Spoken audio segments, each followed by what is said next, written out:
എല്ലാവർക്കും സുഖമല്ലേ?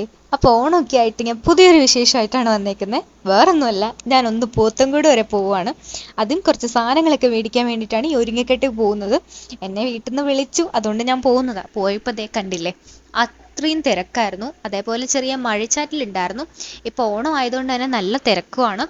അപ്പം ഞങ്ങൾ ആദ്യമേ പോയത് തന്നെ ഒരു പലചരക്ക് കടയിലേക്കാണ്. കുറച്ച് സാധനങ്ങൾ, വീട്ടാവശ്യത്തിനുള്ള സാധനങ്ങൾ മേടിക്കാനാണ്. ഓണം ആയിക്കഴിഞ്ഞാൽ ഇത് പിന്നെ മസ്റ്റാണല്ലോ. അപ്പം അതൊക്കെ കഴിഞ്ഞ് അച്ചാറിടാൻ ദേ മാങ്ങയൊക്കെ നോക്കുകയാണ്. ഇത് 1 കിലോ 100 രൂപയ്ക്ക് കൊടുക്കുന്നുണ്ടായിരുന്നു. അപ്പം നല്ല മാങ്ങയാന്ന് തോന്നുന്നു കണ്ടിട്ട്. അത് കഴിഞ്ഞിട്ട് ഞങ്ങൾ ഗിഫ്റ്റ് ഷോപ്പിൽ കയറി. ഇവിടുന്ന് ഒരു സാധനം മേടിക്കാനുണ്ടായിരുന്നു. അപ്പം അങ്ങനെ അവിടെ കയറി അവിടുന്ന് കുറച്ച് സാധനങ്ങളൊക്കെ പർച്ചേസ് ചെയ്തിട്ട് അടുത്തത് ഞങ്ങൾ സാധനമൊക്കെ എടുത്തു. അപ്പോൾ എന്നിട്ട് തിരിച്ച് പോകാൻ വേണ്ടി പോവുകയാണ്. വീട്ടിലോട്ട് പോകണം. അതിനിടയ്ക്ക് പർച്ചേസൊന്നും ഇല്ലാന്ന് തോന്നുന്നു.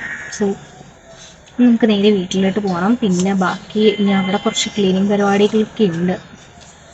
അപ്പോൾ അതാണ് ഇന്നത്തെ എൻ്റെ ഡേയുടെ അവസ്ഥ എന്ന് പറയുന്നത്. സോ നോക്കാം. അപ്പോൾ ഇവിടെ തന്നെ ഒരു ഗോൾഡ് എടുക്കാൻ വേണ്ടിയിട്ട് കയറിയിട്ടുണ്ടായിരുന്നു. പോത്തൻകോട് തന്നെയാണ്. അപ്പോൾ അവിടെ നിന്ന് കിട്ടിയ ഫ്രൂട്ടിയാണ്. ഉച്ചയ്ക്ക് നല്ല ടയർഡായിരുന്നു, ഫുഡൊന്നും കഴിക്കാതെയാണ് പോയത്. അപ്പോൾ അതൊക്കെ കഴിച്ചു. അതിനുശേഷം ദേ ഇവിടെ ക്ലീനിങ് പരിപാടി സ്റ്റാർട്ടായിട്ടുണ്ട്. ഇതാണ് ഇനി ഒരു മെനക്കെട്ട ജോലി എന്ന് പറയുന്നത്. എനിക്ക് അത്യാവശ്യം ഞാൻ ഓൾറെഡി വീക്ക്ലി ക്ലീൻ ചെയ്യുന്നതാണ്. അപ്പോൾ ഇന്ന് എൻ്റെ ബെഡ്ഷീറ്റൊക്കെ ഒന്ന് മാറ്റണം. അതേപോലെ ഒന്ന് ടേബിൾ ഒന്ന് സെറ്റ് ചെയ്യാനുണ്ടായിരുന്നു. അപ്പോൾ അതിൻ്റെ തയ്യാറെടുപ്പാണ് ഇപ്പം നിങ്ങൾ കണ്ടുകൊണ്ടിരിക്കുന്നത്. ഈ ബെഡ്ഷീറ്റൊക്കെ എന്തായാലും ഒരു വീക്ക്ലി ചേഞ്ച് ചെയ്യണം, വാഷ് ചെയ്ത് ചേഞ്ച് ചെയ്യാറുണ്ട്. അപ്പം അങ്ങനെയുള്ള പരിപാടികളാണ് ഇന്നുള്ളത്. ബാക്കിയെല്ലാം ഓൾമോസ്റ്റ് കഴിഞ്ഞിട്ടുണ്ട്. ഇനി അടുത്ത വീക്കിലത്തേക്കുള്ള പ്രോഗ്രാംസ് മാത്രമേ ഉള്ളൂ. ഈ വീക്കിൽ അതൊക്കെ സെറ്റായിട്ടുണ്ട്. അപ്പോൾ ബെഡിൻ്റെ പണി കഴിഞ്ഞ സ്ഥിതിക്ക് ഇനി നമുക്ക് നേരെ ടേബിളിലേക്ക് പോകാം. കണ്ടില്ലേ, ഇതാണ് ഇപ്പോഴത്തെ അവസ്ഥ. ഇതിന് നമുക്കിതേ ഇതുപോലൊന്ന് മാറ്റിയെടുക്കണം.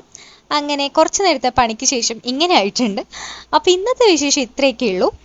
ചെറിയ ചെറിയ കുഞ്ഞു കുഞ്ഞു വിശേഷങ്ങളായിരുന്നു.